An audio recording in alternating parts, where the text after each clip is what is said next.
Fala galera, bem-vindo ao canal Cortes Milionários.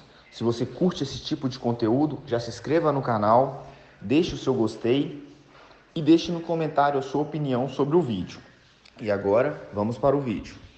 Fazendo é o seguinte: será que essa bomba chamada Brasil vai explodir? Será que esse país tem alguma solução? E será que existem sinais de que a gente está próximo de uma crise? Bom, tudo isso eu te conto no vídeo de hoje. E antes de mais nada, clica no botão de like e se inscreve no canal, que é muito importante para nós aqui. A gente vai falar então sobre várias coisas no vídeo de hoje. A primeira delas é sobre uma coisa chamada déficit fiscal. O déficit fiscal, para quem não sabe, é basicamente o governo gastando mais dinheiro do que recebe. Atualmente, uma das maiores questões do nosso país é a seguinte: o Brasil ele se tornou o país mais endividado da América Latina. A gente está na frente de países como a Índia, a China, a Argentina, Egito, África do Sul, Colômbia e vários outros. Mas por que isso é tão importante? Imagina o seguinte: se você, por exemplo, fica devendo todo mês para os seus amigos, em algum momento eles vão ficar bravos. Eles não vão querer mais te emprestar dinheiro. Sem contar que até você conseguir acertar a sua vida financeira, pagar as dívidas, você não vai poder investir em nada. Isso não sobra dinheiro para você investir, então você não vai crescer, você não vai evoluir. E com o governo é exatamente a mesma coisa. Agora você coloca no lugar dessa pessoa que está endividada e precisa fazer sobrar dinheiro para quitar as dívidas. O que você faz? Provavelmente você vai começar a cortar gastos e você vai tentar de alguma forma ganhar mais dinheiro. Sabe o que o governo fez? Mais e mais dívidas. E só para vocês terem uma ideia, a dívida pública bruta do Brasil deve alcançar para mais ou menos 86,7% em 2024 em relação ao PIB. Então, se por exemplo uma empresa gasta muito mais que ela ganha, ela corre risco de quebrar. Não é um bom indicador. Você não investe em empresas assim. Pelo menos eu espero que não. Isso também se aplica ao governo. Não dá para ficar assim. Alguém precisa pagar essa conta. Mas calma, que nem tudo são notícias ruins. A gente tem algumas possíveis soluções. A primeira delas é enxugar muitos gastos. Raramente o governo toma essa decisão. A segunda é fazer mais dinheiro circular, que é imprimir dinheiro. E por consequência acaba aumentando um pouco a inflação. E a terceira é taxar mais e tirar mais dinheiro da população para pagar as dívidas. E você sabe que já estão fazendo isso. Você deve estar acompanhando as notícias, obviamente, e taxaram até as blusinhas da Shein recentemente. Isso daqui já é padrão no Brasil. Desde 1986, praticamente dobrou o número de dias que você precisa trabalhar para pagar imposto. Mas aumentar os impostos, aparentemente, não está funcionando. Por quê? Porque a arrecadação do governo está caindo e a dívida brasileira aumentando. E por que isso aqui acontece? Por causa de um conceito econômico chamado de curva de Laffer. Mas calma que eu já vou explicar. Não dá para fazer a população pagar imposto infinitamente. Uma hora o dinheiro acaba. Vou imaginar que você ganha R$ 100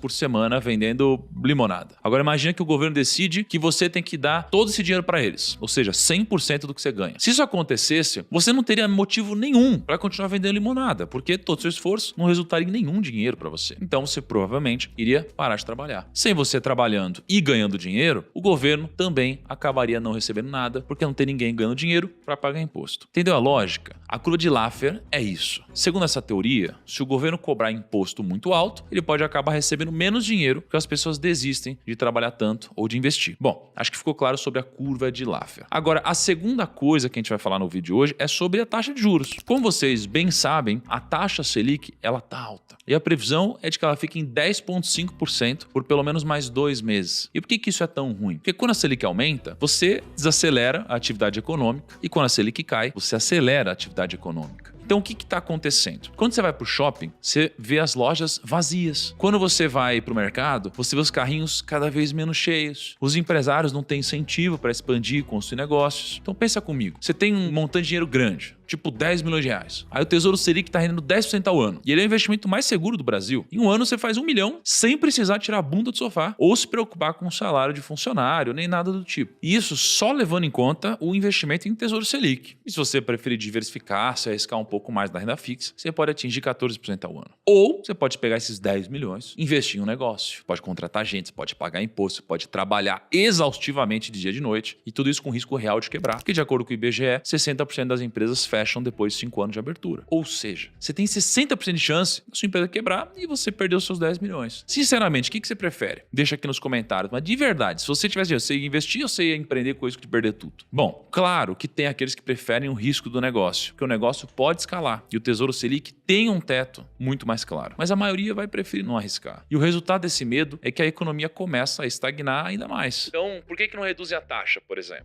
Bom, primeiro, a Selic ajuda a segurar a inflação. E segundo, com as taxas nos Estados Unidos mais altas, o Brasil não consegue abaixar muito os juros locais. E como o mercado brasileiro é considerado mais arriscado do que os Estados Unidos para os investidores globais, a gente precisa pagar mais para gerar atratividade. E o terceiro ponto do nosso vídeo é o dólar. É difícil imaginar que vai ter Disney dessa forma, não é? O dólar tá caríssimo, tá batendo lá 5,60, 5,70. Dizem que uma das formas de você humilhar o economista ou analista de investimentos é pedindo para ele prever a cotação do dólar. De fato, é muito difícil prever o dólar e todo mundo acaba no tempo falhando muitas vezes. Então, não cabe aqui eu ficar tentando prever o que vai acontecer, mas a gente pode tentar entender por que o dólar está subindo. Primeiro, como eu disse anteriormente, os juros nos Estados Unidos eles estão altos e eles não pretendem voltar a cortar até setembro, porque a inflação não está baixando lá. Então é aquela lógica que você já sabe. Se a economia americana está bombando, as pessoas consomem mais. Se as pessoas consomem mais, a inflação tende a subir. Se a inflação tende a subir, os Estados Unidos precisam manter os juros altos para controlar a inflação. E se eles mantêm os juros altos, eles atraem mais capital estrangeiro para o país, que acaba fortalecendo o dólar. Esse é o primeiro motivo. O segundo motivo que justifica a alta do dólar é o déficit fiscal, que a gente já falou no começo do vídeo. Funciona mais ou menos assim. Quando o governo gasta mais do que ele ganha, ele tem o déficit fiscal. Para cobrir esse déficit, o governo precisa pegar dinheiro emprestado, aumentando a dívida dele. E quando o governo faz isso, os investidores começam a ficar preocupados se o governo vai conseguir pagar essa dívida ou não. E com menos confiança, alguns investidores podem parar de investir no Brasil. Então, para sair do país, os grandes investidores vendem o real, que é a nossa moeda. Eles compram dólar, que é a moeda dos Estados Unidos. E como a gente vendendo real e comprando dólar, a oferta de real aumenta e a demanda por dólar também. Isso faz o real valer menos e o dólar vale mais. Agora ele acaba subindo. Ou seja, se os nossos governantes não se posicionam e não se comprometem a realmente abaixar essa dívida, o mercado vê com maus olhos e não coloca confiança no Brasil. É por isso que o dólar está subindo tanto e esse é o nosso terceiro pilar. Então a verdade é que tá ficando muito difícil realizar sonho, tá ficando muito difícil de empreender, tá ficando muito difícil de fazer o dinheiro sobrar no fim do mês. Eu sei que você muitas vezes pensa em começar a investir, mas o dinheiro parece que compra cada vez menos. E não é uma impressão só sua. 67% dos brasileiros sentem que o poder de compra